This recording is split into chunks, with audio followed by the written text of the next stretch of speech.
Ok, alors déjà la première chose c'est de ne pas vous mettre la pression. Ça ne sert à rien de vous dire j'ai pas fait de vidéo aujourd'hui, je ne sers à rien ou je ne suis pas performant. Ça n'a aucune importance. Ce qui compte plutôt c'est votre santé mentale en premier, votre énergie mentale, votre santé mentale.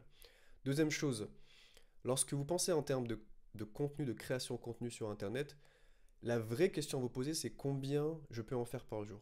Quelles sont mes possibilités? Quelle est mon énergie? Quelle est ma motivation? Est-ce que je procrastine? Est-ce que je suis quelqu'un qui est capable de produire autant de travail? Clairement, plus vous postez de vidéos et plus vous serez suivi par des gens parce que vous allez augmenter, enfin, en fait, de manière statistique, vous allez augmenter vos chances d'avoir des contenus qui vont être vus par des personnes, d'être viral, d'être reconnu, d'être vu parce que vous allez occuper l'espace. Mais des fois, qu'on a une vie de famille, des amis, des divertissements, des hobbies, on a envie de faire de l'art, on a envie de rigoler, on a envie de rien faire, on a envie juste de se poser, simplement de ne pas faire forcément se plonger la tête dans les réseaux sociaux, eh bien, parfois, en fait, il faut savoir trouver sa limite.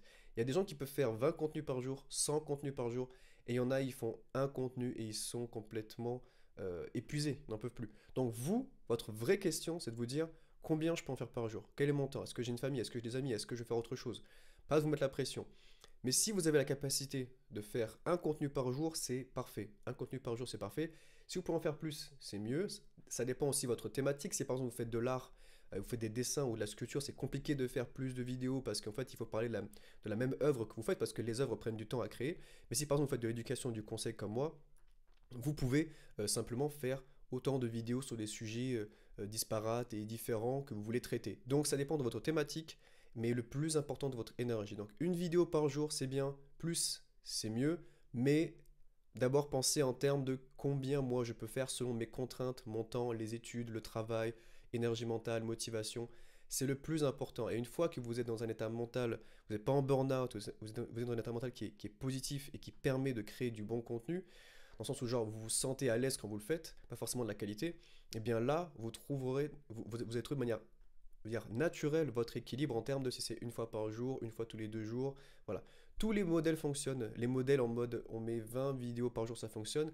Il y a des gens qui font une seule vidéo tous les 2 jours ou tous les jours, ça fonctionne très bien. Donc la vraie question c'est combien de temps vous avez, quelle est votre thématique, comment vous pouvez mettre votre temps de production, votre énergie dans un temps qui soit suffisant pour créer le contenu que vous voulez. Donc combien de temps il me faut pour créer une vidéo que je sois fier de mettre ou alors que j'ai envie de mettre. Donc voilà, ça dépend de votre style. Donc une vidéo par jour si vous pouvez, mais si vous pouvez pas plus, ce n'est pas grave, adaptez par rapport à vos ressources.